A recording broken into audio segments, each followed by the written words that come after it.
Ayan mga kabayan, dito tayo sa Binondo Intramuros Bridge mga kabayan. Ayan. Ito yung bago nilang gawa dito. Pasig River Esplanade mga kabayan. Mahaba na rin yung nagawa nila hanggang dun na sa dulo mga kabayan. Sa kurbada. Ayan. Gusto natin konti.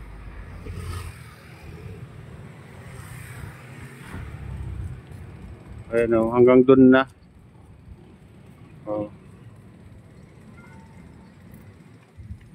Mabilis yung gawa nila dito mga kabayan.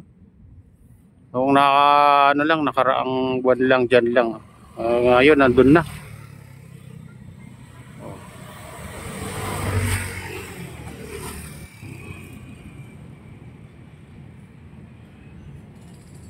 Balita hanggang doon daw mga kabayan, doon sa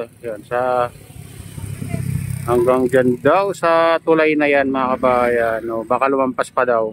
Maganda kung ganun mga kabayan.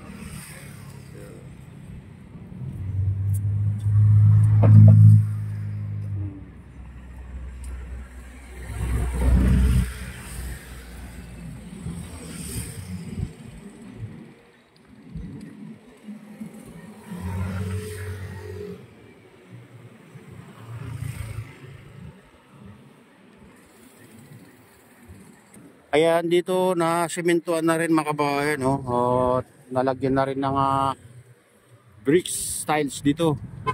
Ito sa dati to, damuhan din to mga kabayan. May mga damo. Parang na to, sarado na pala to mga kabayan. Sasaraduan na. Kasi wala na yung dito, kalsada dito mga kabayan, dito banda. Magiging na to siguro. Pasyalan na. Oo. At saka dito malawak dito mga kabayan, kung pati diyan ay pagagandahin dito. Yung parkingan ng mga diyan. Parkingan ng mga sasakyan mga kabayan. Kung kasama lahat yan ay malawak tong banda na to mga kabayan. Gawin park. Hanggang doon. Maganda ito mga kabayan pagka natapos. Sigurado dadayuin ng mga kababayan natin. Mas lalo kung malagyan ng palamuti. Ayan.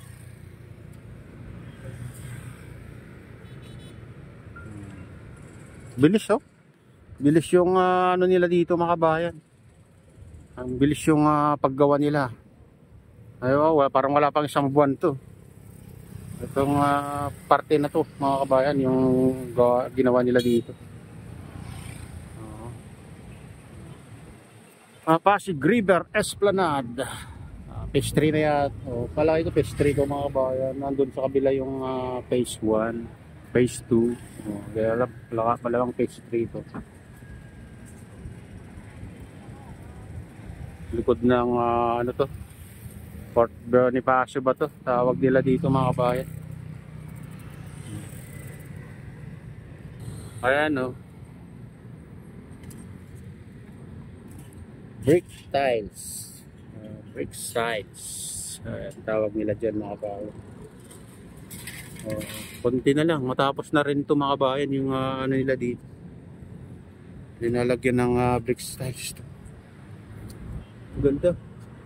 May nakalagay na rin ng halaman dyan. Nalagyan na rin konti dyan. May solar na ilaw na. Ayan. May solar mga kabayan.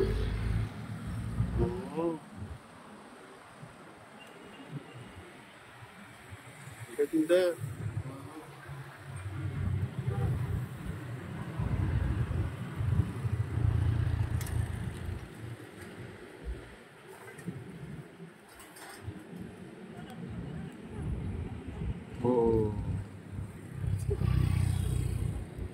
Baka hanggang dyan din lang mga kabayan. May harang na dyan, may mga poste na dyan. May poste. Baka yan, parkingan lang din yan mga kabayan. Baka hindi kasama itong kasi pa naglagay sila ng dyan, poste. Mga poste-poste na dyan. Oh.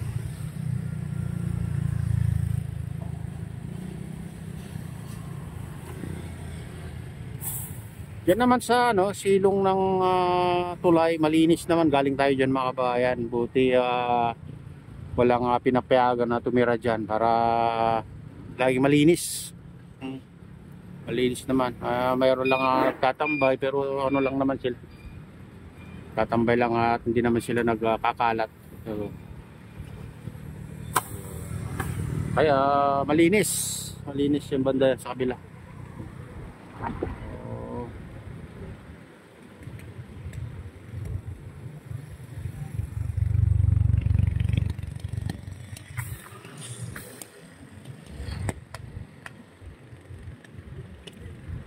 Silipin naman dyan natin sa kabila mga kabayan.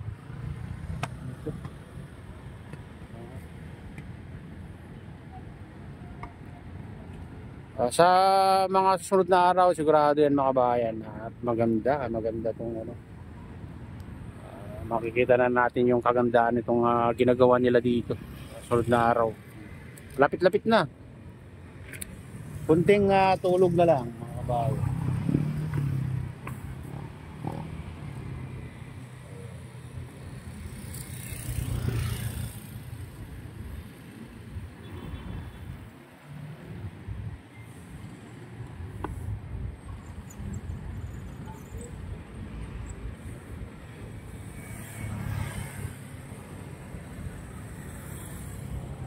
Ganda ng view. Ang ganda ng view.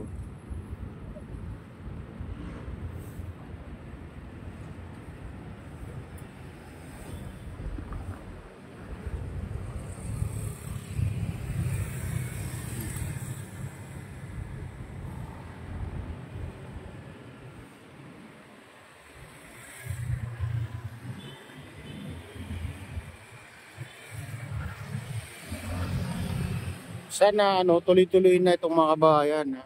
Malinis yung ano, Pasig River pero marami pa rin naanod na ano, mga water lily. Hindi na ubos-ubos yung water lily mga kabayan, nagagaling sa iba-ibang lugar siguro. Maganda kung mawala yan lahat, malinis yung ano, Ilog Pasig. Saka dapat ano to, tanggalin nila yung latak diyan, mas maganda. Hindi katulad kasi sa ibang bansa may pantanggal sila na ano pang dredge nila yung mga latak pero malalaking barko. Dito naman din na makapasok yung malalaking barko. Yung mga ano lang crane siguro lang pwede din. Makakakarga sa barge ang pwede. Doon sa kabila mga kabahay kita na yung ano kanina latak. Lutay na lutay yung tubig ngayon dito sa Pasig River.